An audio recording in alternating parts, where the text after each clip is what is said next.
Now, let's go back. This is $79.80. I was making $3 an hour. So I wasn't making a lot of money. And I said that. I said, he goes, it doesn't matter. Stow that money away. Don't touch it. Well, let's move forward 10 years later. He had left the club. I hadn't seen him.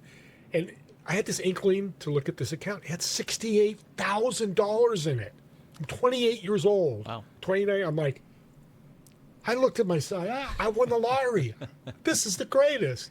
And it would be a lot more nowadays. But still, I reached out to Tony. I called him. I said, Tony, I got to pay you some money. I got $68,000. That was your job.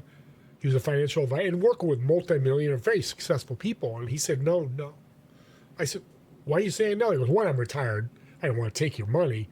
But two, when I served you and gave you that gift of that book and you took action, my universe changed. I'm sure one of these millionaires came in because you read the book and you followed the book.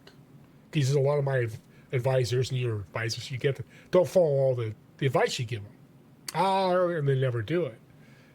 I learned right there, Mark, this connecting thing, this serving thing works. So that's The Wealthy Barber. I just looked it up. David Chilton, it looks like. I'm going to have to check this out.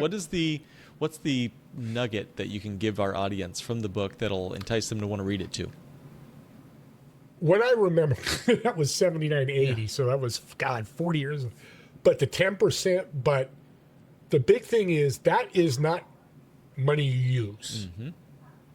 That is actually a savings. Savings means it stays, it's saved. Mm-hmm. But the other thing is, don't look at it. Mm-hmm. Yep. So I think it was coming out much. I forget how the money was going in there. But, and I didn't, I would peek once in a while and go, no, Tony was on my shoulder. Don't touch it. Don't look at it. Don't play with it. So those are the two things. And doing it nowadays, holy mackerel. I'll tell you what, game changer. There's a book that our audience probably knows. It's called Bank on Yourself Revolution, and a brand new book that just came out called Bank on Yourself, the 2025 edition. And one of the big takeaways in that book, and I guess it goes back to The Wealthy Barber, she actually says, hey, our average as a country is saving less than 3% of our total income for all things, including retirement, including the roof that needs repair, including the flat tire. That's certainly not enough. So she actually recommends, and Tim Austin taught me this too, he calls it the 10-10-10 rule, where you save 10% for immediate needs, 10% for medium term, 10% for long-term savings. So that's a 30% of your income. And a lot of people get freaked out when they hear that. And we often just tell them, well, listen, if you can't do 10-10-10, start with 2-2-2. Start with what you can and then increase that a little bit, but have a mind for the near term, medium, and long term. And it sounds like don't look at it.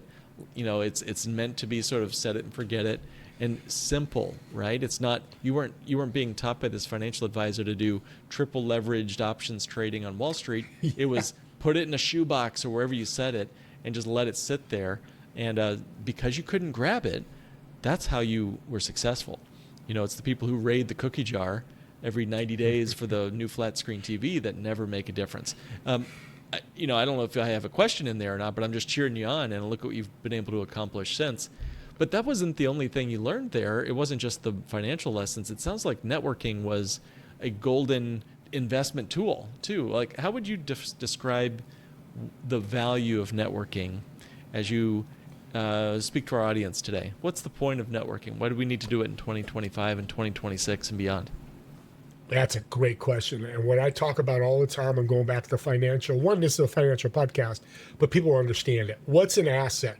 We want it to grow. Like my $68,000, that was an asset. I was putting money away. I own a casino. I want that to grow. Well, don't people assets for us?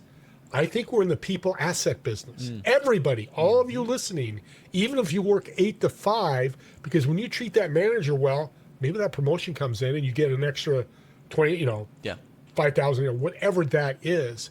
So how do we grow assets? We bring value, another financial term. Mm-hmm. So how do you bring value? Serving and uplifting. I come on here, be a great guest on your podcast, bring as much information in my 40 years I've been in business and played with money to share with your audience and you. And we need to do that every day. And if you're a business owner, bringing value to people. I talked to a gentleman 3 years ago that really changed my mind. He was doing 250 million a year revenue, massive, successful. I said, Tony, how the heck are you doing this? Is there a secret sauce you can share with me? If not, I understand. He goes, Steve, I wake up in the morning serving. I go to bed at night serving. Who am I going to serve today? And I serve my competitors. I serve my board. I serve my employees. I serve my on and on and on. Those are all people. Mm-hmm. But here's the key why he grew 250 million. And a lot of people don't talk about this, and I've heard. I told him I would serve people. I did $125 million in deals over 12 years. I made $20,000. Now, I'm not going back complaining. I learned from the failure, but I never asked. I should have made $1 million, to be honest, 10%. It's a good number. And that's okay, because I get to share with you. You won't make this mistake, everybody. I told him what I was doing. I'd give him a bunch of referrals, and he'd go, well, how can I help you? I go, I literally put my hand up. Never do that, because that's stopping people, first of all. I said, no, I'm good, thinking I just served somebody, and I gave them value. I talked about that formula. He said, no. When you did that, you gave them gifts. What do people do when they give gifts? Most of the time, they want to give gifts back. Reciprocal, yeah. Reciprocal. Well, what you did is you turned them into takers. Now, they're not walking away from that meeting going, Steve's the biggest a-hole in the world because he didn't receive my gifts. But subconsciously, dude, they don't remember you. Mm-hmm, mm-hmm. But more importantly, I'm a faith guy. God or the universe goes, nah. Can't do that, guys. Mm-hmm. Receive that. Right. Once I started asking for gifts back, I became a multimillionaire. Mm-hmm. Yeah. That's a big I hope folks really took in what was just said there.